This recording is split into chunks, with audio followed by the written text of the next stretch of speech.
Annette, I love your fireplace. Yeah. Thank you. Thank you. It looks cozy. It does.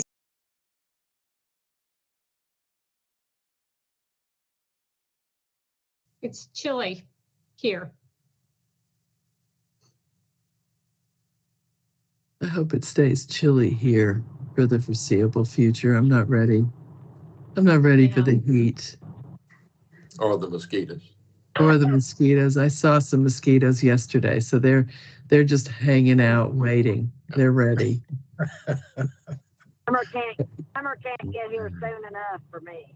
Is that right? Yeah, I'm not a hot weather person. I like spring, fall, and winter myself. Courtney, I was going to say I'm trying to usher in spring and summer with my neon colors. I know you have brought spring to us today. All right, we are now. Say that, Dwayne. We are live now. Okay. Yes, I'd like to welcome everybody, including the public, to the March 7th, 2024 Arkansas PBS spring quarterly meeting. The first order of business is the minutes from the November 30th, 2023. People have had a chance to look at them, and if there are no objections, well, then I'll hear a motion for their approval. So moved. Okay, Second. There's been a motion to approve the November 30th minutes, and it's been seconded.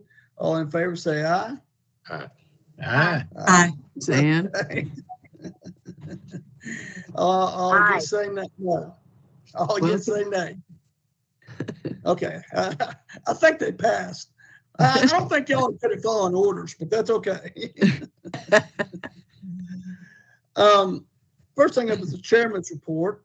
I'd like to talk about our trip to Washington, D.C. and our meeting with our association. Went really well. A lot of good speakers, a lot of training, a lot of ideas were shared, and more so, there was just a group of us that got to spend time with each other and talk about Arkansas PBS. We met with Tom Cotton, Congressman Westmoreland, and Congressman Bozeman, and met with the staff of the others. And I can say, I think we all felt like we're blessed to have the representatives that we have. And they listened intently, they were engaged, and I would say they were supporters of what we're doing. And they're very interested in the infrastructure and the towers and what we're doing as far as the security of our state and our nation, and especially the our education, and that we've provided 2 million hours of CLE of continuing education for the teachers and along those lines. And so we had some good meetings. Later on, we're gonna we've talked about and had some issues about procurement, and Courtney, is Angela going to inform us on what's going on in that area? I think Sajni's going to talk about, and we're going to talk about the fact that we have already had sessions department by department on procurement training. We've created our internal handbook. So we took the handbook that exists for the state and focused in on some of our particular issues and put it in sort of plain speak, where it's absolutely clear, and made it clear to everyone that when it's not, there are no bad questions. The only bad questions are the ones that you fail to ask. So when there's ever gray area, our new procurement manager, Bobby Sharon, is fantastic in encouraging a lot of dialogue, a lot of questions. And then we also are entering into a kind of a creative phase with it that I'll let Sajni fill you in on, that we're experimenting a little bit with different ways, because we are a media company. How do we deal with procurement in a way that is compelling to our staff and that people actually enjoy watching? So, Sajni. Well, very good. Okay. So Yeah, that's we- going to be your director's report, or do you have more to add? You don't bring in I have Saji more to now? add. Do you want Saji to add to what, because we're going to use that? Do you want her to add to that, or do you want me to Yeah, just that'd be wrap it up? great. We'll just go right here. Saji? Are you out there, Saji? Yeah. So yeah, on to that same thing. We did have an initial by the finance department, a very detailed meeting with all the staff where they gave us materials and things like that to be able to understand procurement, especially these individuals who do not work in finance, but have to be involved because of what it is we're trying to procure. So a creative thing, engineering, things like that. So what we're going to do is we're going to take that training and do what we do all the time, especially in the education division. We are going to identify in partnership with Bobby and the procurement, we're going to identify the common types of procurement that we do here. We're going to focus on that first. We're going to look at that and unpack it, and then give the staff, the entire staff, an opportunity to have some experiential learning. So we'll create these, scenario-based, real-life experiences so they can practice, they can see what's going wrong, what's not, in essentially a safe place, and they can be tested. And that kind of practice, we know from being in the education department, works. It works in adult education and also for kids. So we're going to really try to give them everything that they need to prepare and feel confident when they are involved with things like this, and that they stay compliant. So we're excited to do that for our team and the entire staff here, because that's what we do. So yeah, we're looking forward to it. And who knows, whatever we create may be applicable to others. So if it can be more widely used, that would be terrific as well. Yeah. And by the way, this is probably going to turn into some restructuring and maybe some shuffling around of employees and different job titles. And we're going to discuss some of that in an executive session later on. Saji, I love seeing those Emmys on your back credenza there. That's great. Yeah, she has them well placed. Does she hoard them all or what? Okay. Anybody else have any questions about what Saji and Courtney talked about? Sounds good. Okay. We'll move on to Lindsay Ingram and a metric. Oh, wait, don't I get to give a report? Was that my report? Well, I thought you talked so much. I thought that was your report. But go ahead. Sorry. All right, I'm gonna make this short. Well, It's very last short, thing I 'cause- thought is cut you short. So go ahead. Because we're online, so nobody wants a long, drawn out executive director's report.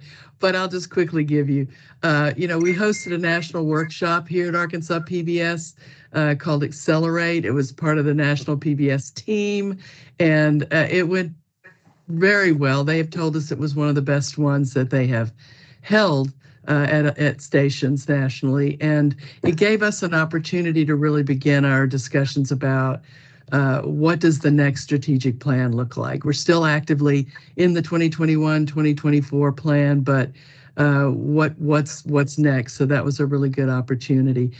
We all know that local programs and services are really the heart of what we do, and more important. And I just would like to again highlight our Arkansas PBS Digital Archive project and what a huge impact it's going to have, not only on the network's storytelling, history storytelling, but access to the public and students and researchers.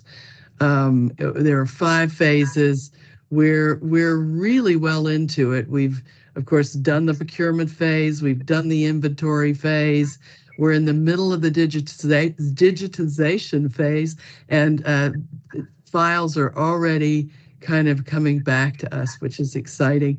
The metadata phase and the marketing phase. So, we had the initial funding for 1 year with a really an available 1 year extension, which we're going to take. But we're happy to say that the completion of the project will not need any additional fund. And we're celebrating the news that the American Archive of Public Broadcasting has joyfully agreed to take our entire collection and add it to that archive. We already had a small, maybe 100, 200 videos already in that collection, but this will add so many more, and we will seek other archival collections to be a part of, to be able to share it with, so that it has maximum access to the public.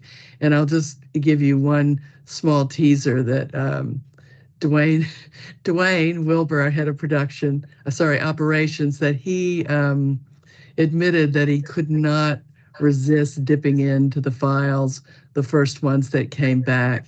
And lo and behold, what did he find in there? Was one of the first things he pulled up was Bob Ross painting in our studio right here.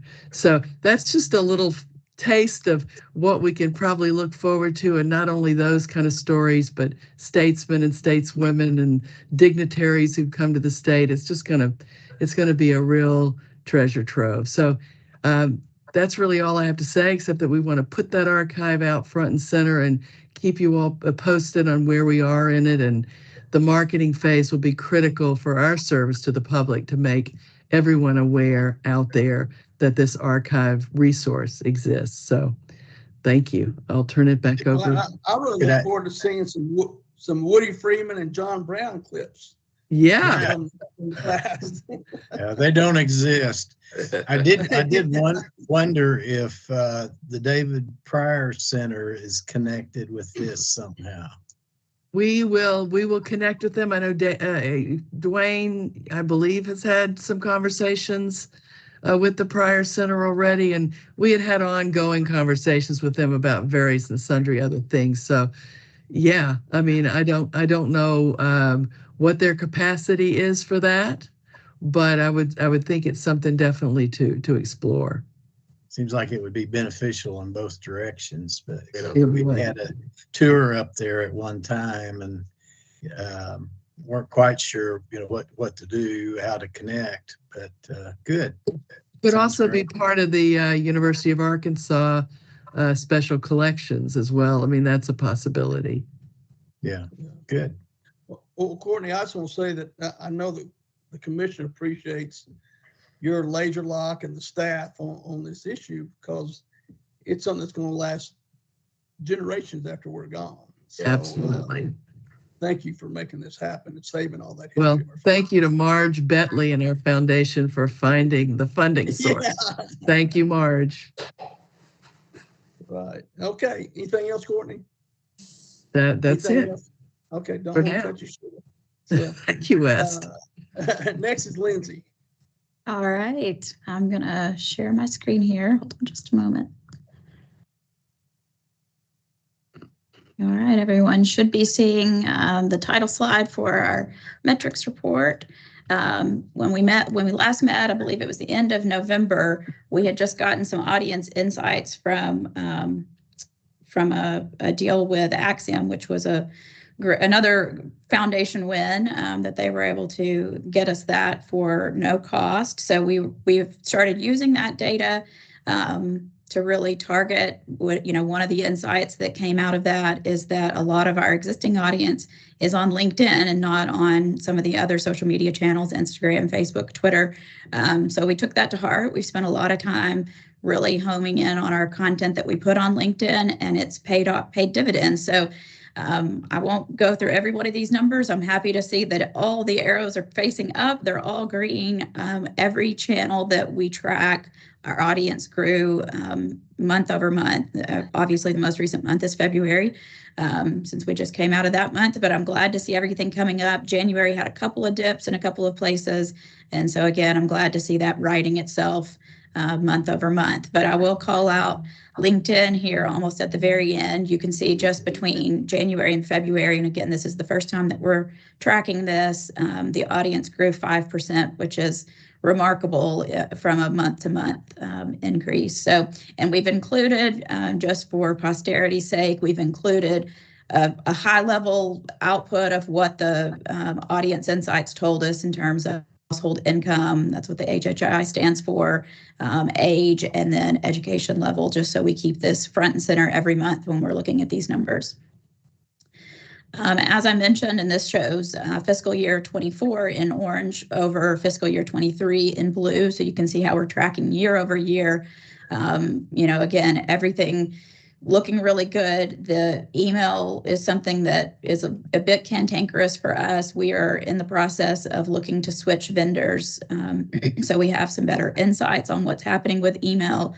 A lot of this dip is due to us cleaning up our list. So if someone's been inactive and hasn't been engaging in our content, obviously we don't want to keep sending them emails and bringing our numbers down. So this was a bit of an intentional dip because we did go in and we cleaned out about 20,000 subscribers who were inactive for several months. So, but everything else, again, on the up and up, either tracking right along with where we were last year, or exceeding where we were last year. And then LinkedIn is new to the list. We always like to take a look and see what everybody's watching. This helps us know not only what content is hitting and what content is relevant, but looking backward, but also helping us decide where we spend our resources, both time and money, creating new local content or how we program. There's some flexibility in what we program from the national schedule. And so we use all of these insights to help guide our decisions on what goes on the air, both whether it's streaming or whether it's linear broadcast. So a lot of this stays in the same place. I'll call out just a couple of things.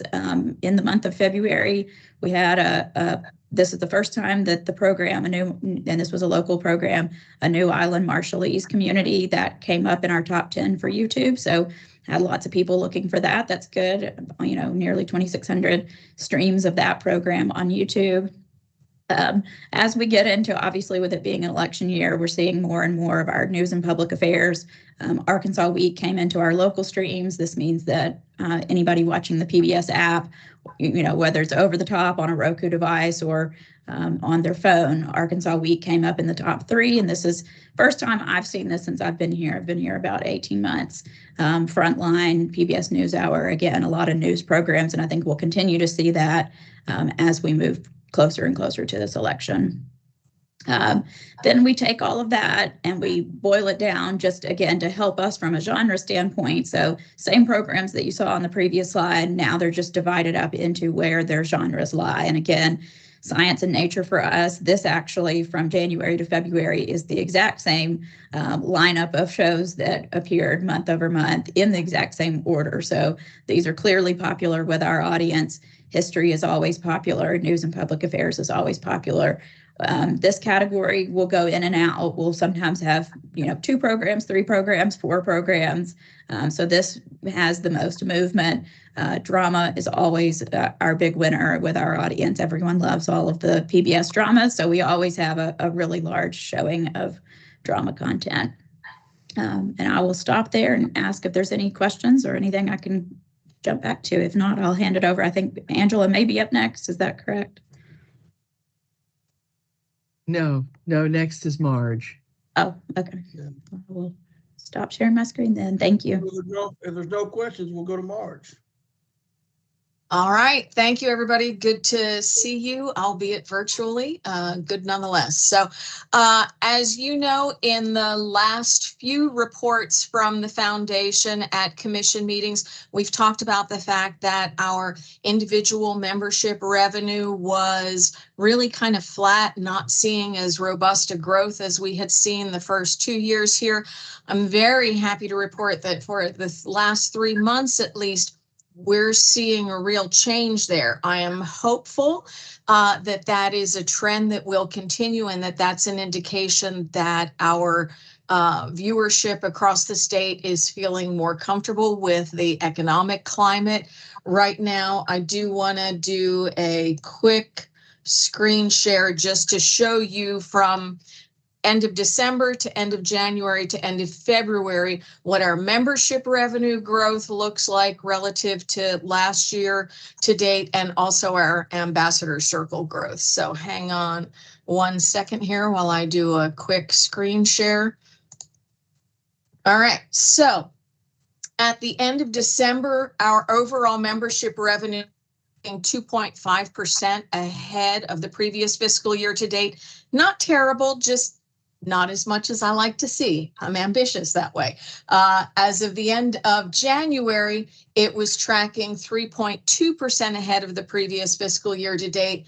As of the end of February, it's tracking 5.5% ahead of the previous fiscal year to date. This is much more in line with the kind of growth we really like to see.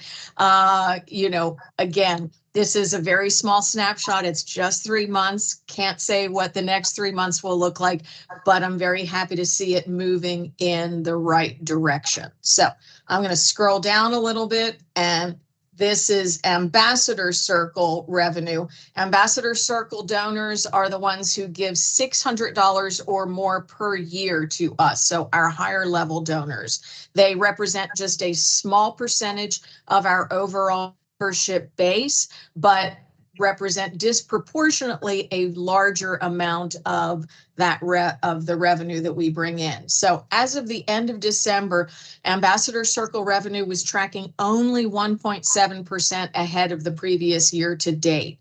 As of the end of January, 7.1% ahead of previous fiscal year to date. And as of the end of February, 13.5% ahead. So really, really happy with that growth. This is also where we typically expect to see greater growth, because these are folks who are somewhat less buffeted by the winds of economic change and economic concerns. So that's all great news to share. Fingers crossed, and we will work diligently to make sure these numbers continue this good. In other news, wanted to let you know that in the grants world, we're really focusing our efforts right now on looking at capital support. So whether that's equipment and technology for the studios or for facility renovation. And that is partly because right now there's already a lot of things in that production pipeline we've tried to provide support for. So we're really kind of just shifting our efforts a little bit to focus on those capital needs that are so important and don't always get enough attention. Those are a little bit more complicated because we know that those dollar figures are large enough that we need to secure money from multiple funders for things like a roof or bathroom renovations, things like that that are on that important but not urgent list until the moment they really are urgent. So we are working on that. That will be a longer term project, so we'll keep you posted on our efforts there. I also wanted to just briefly mention that for the first time since I've been here, at least with sports, we have a certain number of sponsorship slots, those spots that are available during the programming of sports. For the first time since I've been here, we are full up on those. Aaron Utley, our corporate relations officer, has filled every one of those available on-air spots with sponsorship. So that is great news there. And then the last thing that I would say is, as you might imagine, the foundation is focusing a lot of time right now on the upcoming tour stop of Antiques Roadshow that will happen in Benton on May 14th. We're working to help line up volunteers for that event, to put out VIP invitations for that. And the foundation will be hosting a ticketed meet and greet with some of the roadshow appraisers the night before on May 13th. So we will update you in the coming days on all of the details and our plans for that, and hope that we will see many, if not all of you there. So unless there are any questions, that's it for the foundation. I have a question for you, Marge. Yes, sir. Did I understand you to say that the Ambassadors Circle was a $600 contribution? It is. We actually just moved that. So for the entire lifetime of the Ambassador Circle, which I think is more than 20 years, we had that at $500. So many of our donors now, 61% of them give on a monthly basis as sustainers. So we decided to make it a flat $50 a month, $600. We're grandfathering those in who have been giving at the $500 level, but we've seen our colleague stations around the country increase their thresholds over the years, and we have never done that. So we're taking this opportunity to do that, but we're finding ways to, as I say, to grandfather in those who have been giving $500 per year. So how many Ambassador Circle members do we have? We have just about 800 right now. And I would say about 350, 400 of those give between $500 and $999 a year. And then the rest are at the 1,000 and above level. So we do have a lot, again, as sustainers who do $50 a month or who do $100 a month. Those tend to be very popular levels because it's really easy to set it. People do it on their credit cards or bank account, and it just goes from there. So, Thank you. yes. Marge, what are the recognitions for the Ambassador Circle folks? What kind of things make them feel special and engaged? So I'm so glad you asked that, Cynthia. We're in the process of kind of refining that, but right now they get, first of all, they have their own kind of personal concierge who can help them with renewal issues, updates, things like that. We also send out quarterly newsletters to them. We send out annual impact reports. They typically will get advance preview invitations when we're doing public events that we think might fill up, like the recent event at Mosaic Templars for the Gospel series premiere. They got about 2 or 3 days advance notice on those tickets, so that they, so a little bit of special privilege like that. Ones that are giving at higher levels, at 2,500, 5,000 or above, typically we try to meet with them personally, if they want to, once a year, so that we can update them on what's happening, give them personal tours of the studios, things like that. Okay. Anything else? According next, we have other business. I think we're going to see the showcase first and then go into executive session. But is there any other business right now? No? No. Okay. Well, let's start the showcase then. Take it away, Sajni. Okay, this is the fun part for me, at least. Okay, so we have a lot going on right now. We are going to start with the high school basketball championships, because today is the first day of it. It starts at noon, so you can tune in as soon as we get off this call.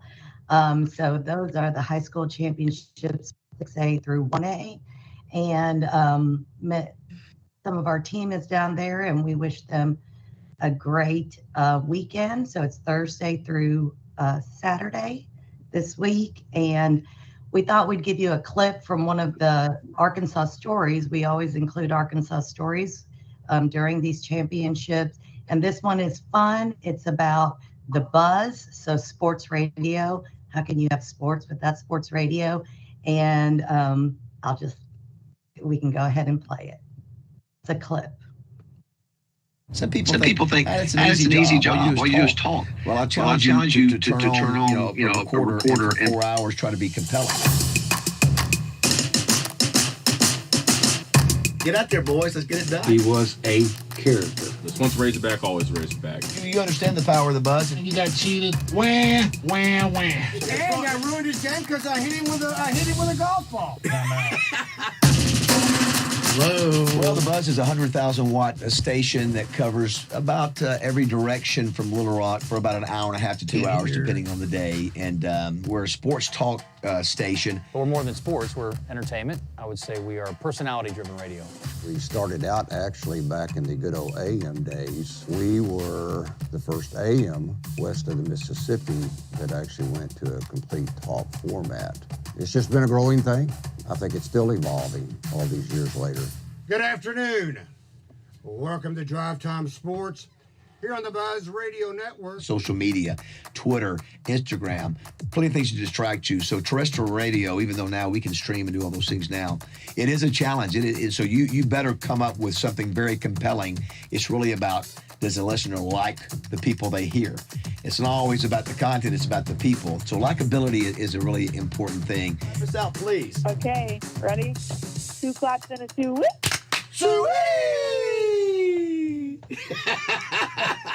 so weird. So we're very, very much personality-driven. That's the thing that we're focused on. Plus, we're hyper-local. So if it's something that's affecting the local community, specific content about what's happening in Central Arkansas, what's happening with the Razorbacks or the Little Rock Trojans or the UCA Bears or what's going on at Arkansas State or maybe the high school scene in Arkansas, we're the only place you can get that. It's that time of year for basketball. You know, David, Justin Moore knows this better than anybody. This is the fun time when you're good enough, when you know you're going to have a shot to make it to the state championship. You want movement. You want engagement. People become engaged, whether they love you or they hate you, they become engaged with what's happening. So, I mean, I have people that don't like us at all, but they listen every day.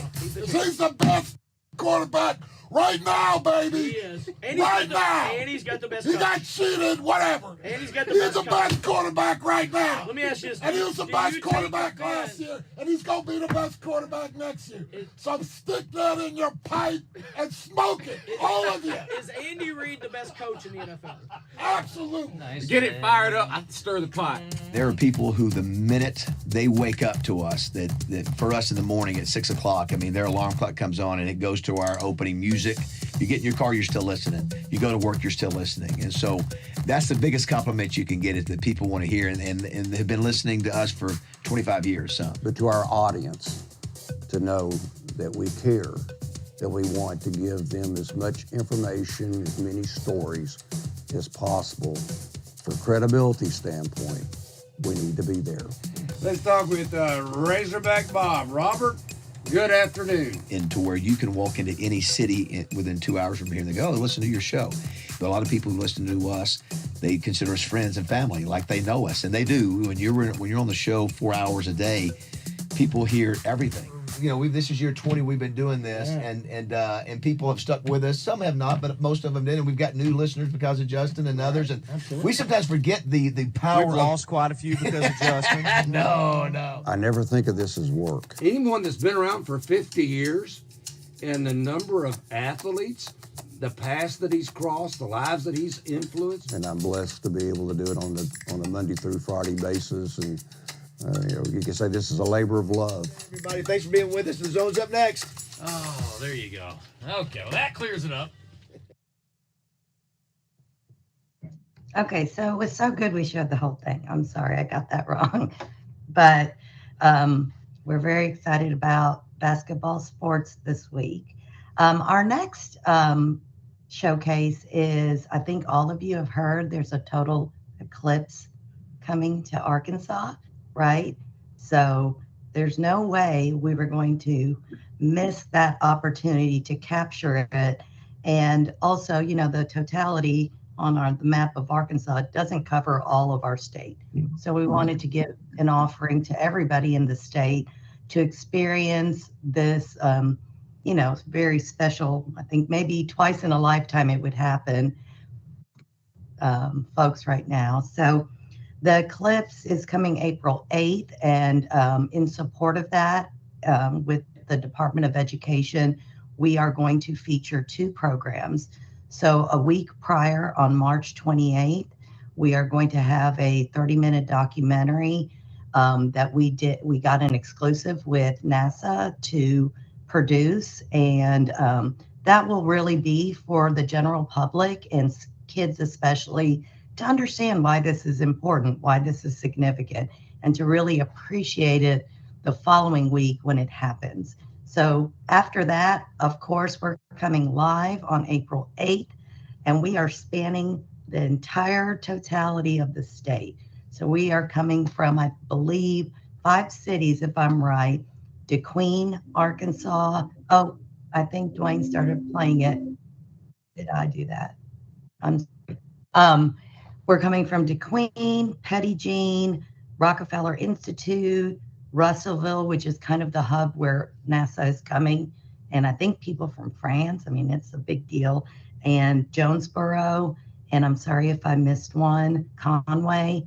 So we will have a 1-hour program, and we will follow the eclipse throughout the state.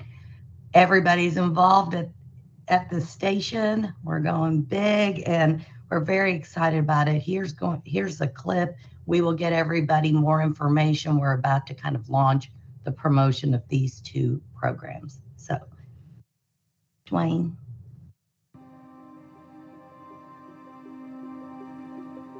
Do you want me to press play? There's going to be a total solar eclipse. The moon is going to completely block the sun for about 4 minutes, 10 seconds.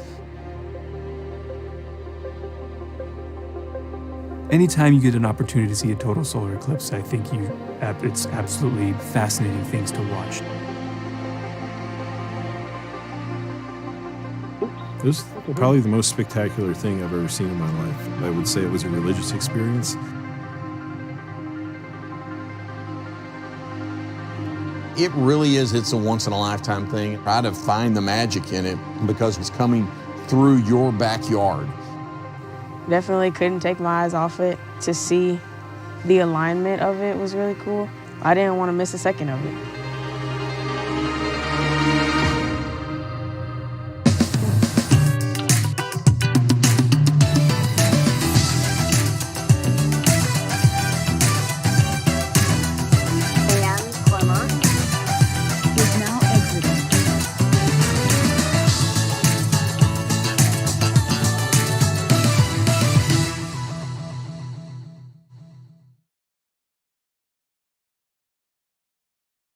So the name of the program is Totality, the Great Arkansas Eclipse. And again, it has 2 parts. And then furthermore, it will be created, a PD and classroom resources will be created when we combine the 2 programs together and offer to teachers and classrooms. So our next program is Over the Top. That's a working title. We're not sure if that will be the title of the program, but it is the one that is firm to air this fall. So we're very excited about that. To give you a little background, 2 individuals, Adam Riley and Maddie Clark, decided to attempt the Northwest Passage self-propelled. And if I am correct, and the producer told me I was, that it is, no one has ever done it self-propelled.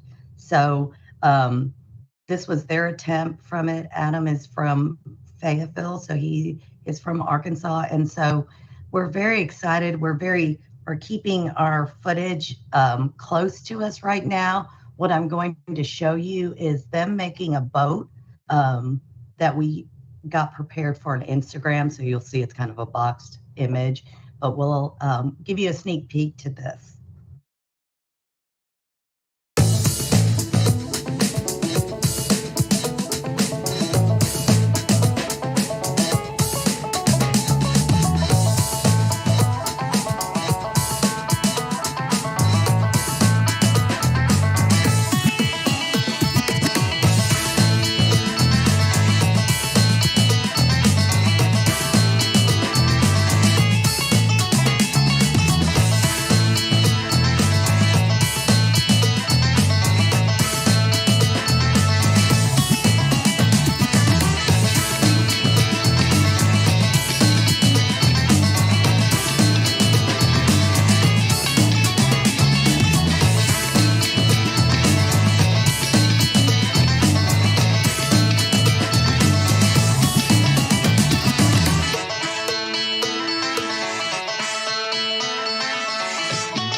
So that is scheduled to air on broadcast on October 10th.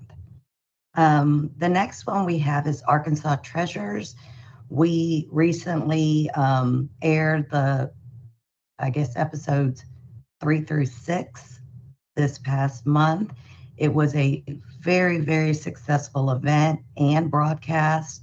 And so we enjoyed it tremendously. And I think our audiences really, really love this program and its concept. So we will show you one evaluation. It's from our old friend, Marty Rowell, who's now the head of Arkansas Heritage. And he brought something in to Arkansas Treasures, so we can play that. I want to thank you for coming out to Arkansas Treasures, but a little bit of background about who I'm talking to. I am Marty Rowell, and I'm the director of the Arkansas Division of Arkansas Heritage. This is brilliant. And what have you brought in today, Marty? This is an Olympic torch from 1996. The Olympics were held in Atlanta. And of course, the flame for the Olympics begins in Greece, and then it comes all the way across Greece, and it comes to the United States. It came to California, and then it came all across the country to Atlanta. But it came through Arkansas, and dignitaries carried the flame in the various communities. And I think there were some 17,000 people who ultimately, I think, had carried the torch at one point or another. They're estimated around 17,000 of these torches were created. So, honestly, I don't, as far as monetary value, there may not be a whole lot to it, but it's significant for Arkansas because Willie Oates, this is inscribed with her name. This is what she carried. And Willie Oates is a well-known philanthropist in Arkansas, and she passed away in 2008, but she was well-known for her hats, had very elaborate hats, and she was... I hope she ran with this in a hat. Because I think that would be the ultimate image. I would be surprised if she didn't, but I haven't seen the photos of that, so I can't tell you for sure. You say you don't know if it has a lot of value, and torches actually are out there on the open market. I mean, we see them come up at auction from time to time. In 1996, Atlanta is somewhere in the $5,000 to $7,000 range when they do come on the market. This obviously has a tie back to Arkansas that is priceless. And what I think it is instrumental in showing is the diversity of the collection at the museum. Well, it is, and this is currently in our archives for the museum, and of course we put items for display in the old State House Museum and frequently, and so if there's a collection this fits, we'll certainly put it on display. But anybody can go online and see our entire collection digitally as well. So we have some great items, and we appreciate y'all inviting us out here to We're glad to this. be here, really am.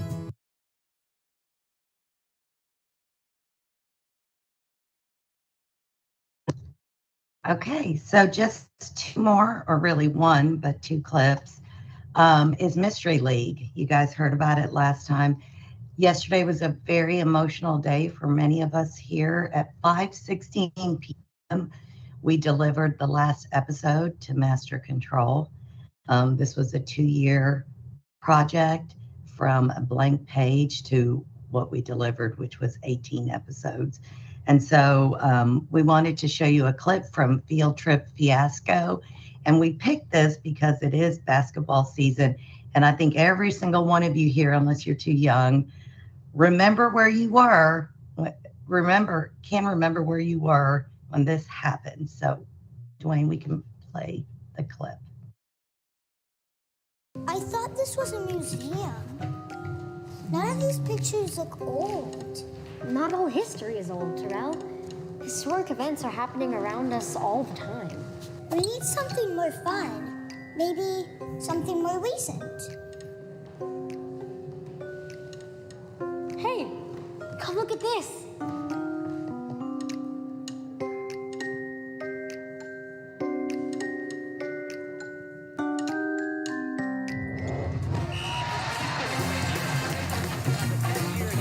What is this place? This is the Charlotte Coliseum in North Carolina. We're supposed to be looking for Arkansas stories, Marta. Well, all these guys in the white and red jerseys are the Arkansas Razorbacks from the University of Arkansas. And something big is about to happen. You see, it's April 4th, 1994. This is the NCAA championship game. the biggest game in college basketball. And we were invited? We weren't just invited. You see that man in the suit? That's Coach Nolan Richardson. He's in the Basketball Hall of Fame. And that guy, number 34, that's Corliss Williamson. He's gonna play in the NBA next year. Whoa. I know. And that guy, number 30, that's Scotty Thurman. Now watch this. One on the shot clock. Thurman beat it. Oh! Yes! He got it! Three-pointer! That was the swish heard around Arkansas. We just won the national championship. No one thought we would win, Terrell. We were just a little school from Arkansas. But we did it. Arkansas is in hog heaven. They've won the first ever national championship.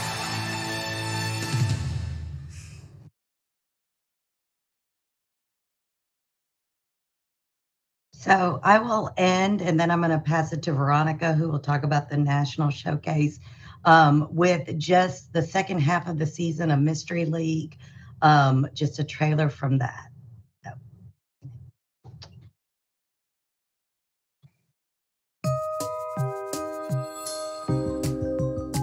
The whole town is in on our excitement. A mystery is afoot. What does a treasure map have to do with history? Who do you think is under the Sammy the Sloth mask? I think I have a weekend mystery. They think it's a dinosaur egg. The key to the city has gone missing. It's the perfect end of the year cliffhanger.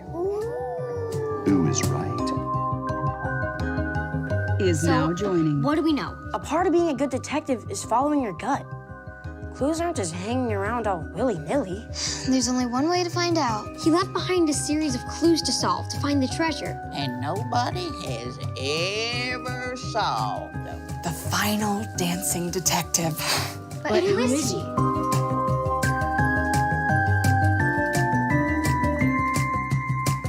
Can you help us, kids?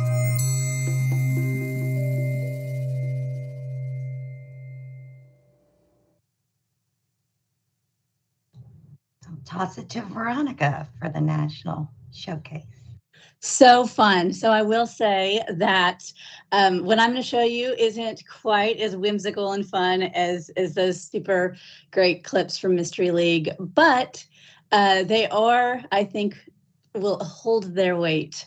So first up, we have a long anticipated masterpiece premiere. I know I'm excited about this one.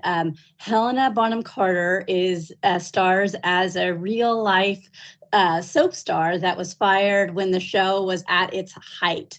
It tells the story and she does a great job with it. So it premieres March 17th, along with two other very anticipated shows, Call the Midwife, season 13, and another new series, Alice and Jack. But we're going to look at Nolly now. Action! Good evening. I'm Noel Bolton. Crossroads Motel. Can I help you? Did they say they can't sit and find you out? Yeah? Don't. It's not All good things must come to an end. They have plans. The future of the show, Without you, you're out. If she goes, we all go. Don't kill me. This is Meg we're talking about. Is it? Why did they get rid of you, Nolly? Right across with Saki. Those men brought me down. They'd single me out. Do you think I'd let them stop me? I've got plans. Is she you, isn't it? Yes, I'm afraid it is. No charge, Nolly. Bright things ahead, darling. Brightness and joy. You're going to be a bigger star than ever. Oh, Nolly, you're alive! I am! You think you can do it? Watch me.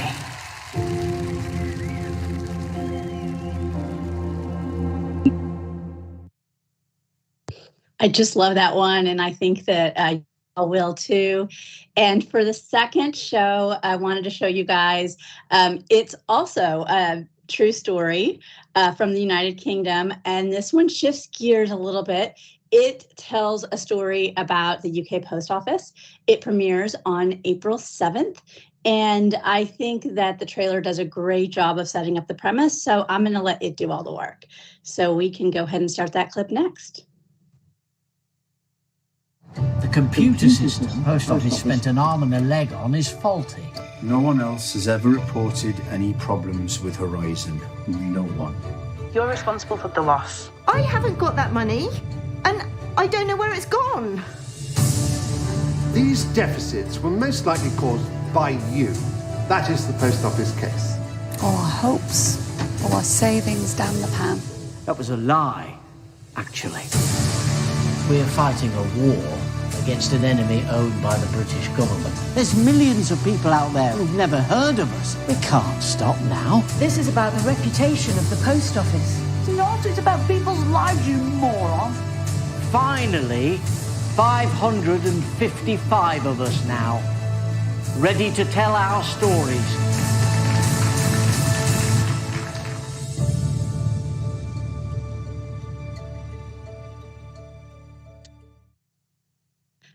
So very different shows, and we have so many favorites that come back year after year, but I really wanted to share some new shows with you guys. Longtime watchers of PBS will recognize Leslie Nichol as Mrs. Patmore from Downton Abbey, but and then that also stars Toby Jones, among other UK actors. But so that's the showcase for the national shows. Hope you enjoyed them.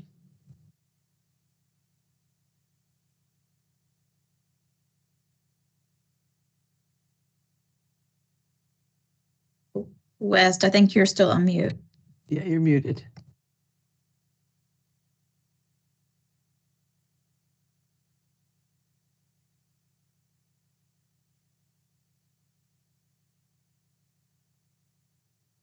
There I am. Can you hear me now? We can. Okay, good. Any questions for Veronica before we leave? Okay, well, now we're going to go into executive session, and so we'll excuse the staff. Courtney, if you would stay, that would be great. And we're going to discuss some promotions and restructuring within the commission and Arkansas PBS. So we'll adjourn for a period.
on the slate. Oh, that's not good. Hang on. Stephen, are we back?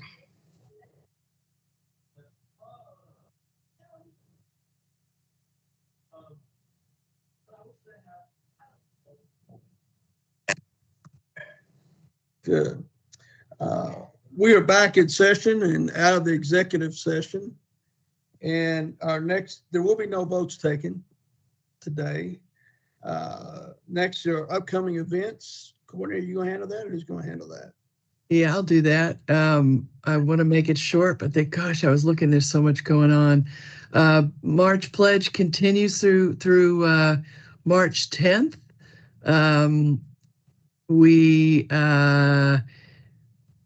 We have basketball, as Saji mentioned, starting today. The first game is about to begin in 9 minutes.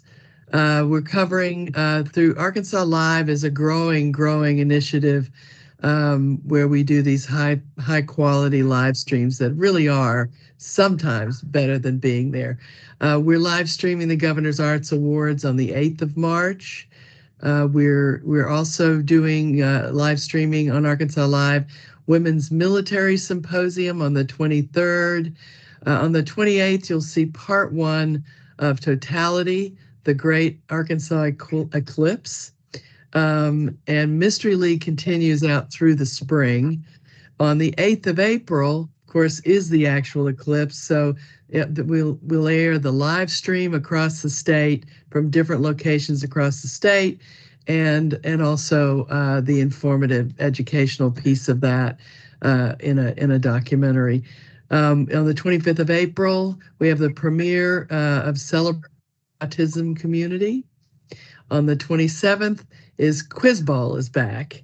In getting into May, remind you that Antiques Roadshow is visiting Bentonville on the 14th of May, and there's information about that and how you might be part of that on our website. It can be found there.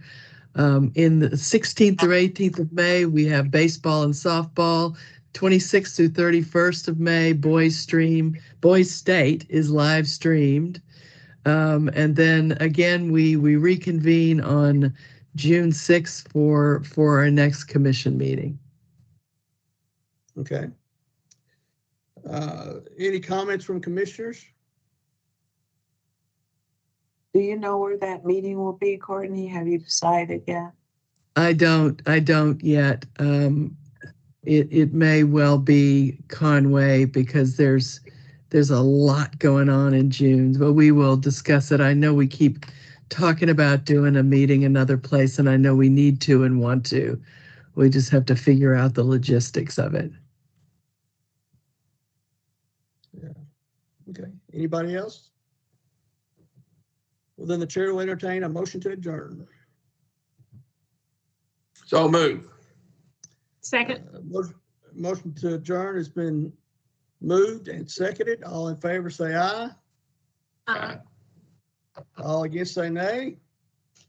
We are adjourned. Thank you all for coming. Thank you, everybody. Thank you so much. See you guys. See you. Bye. Is now exiting.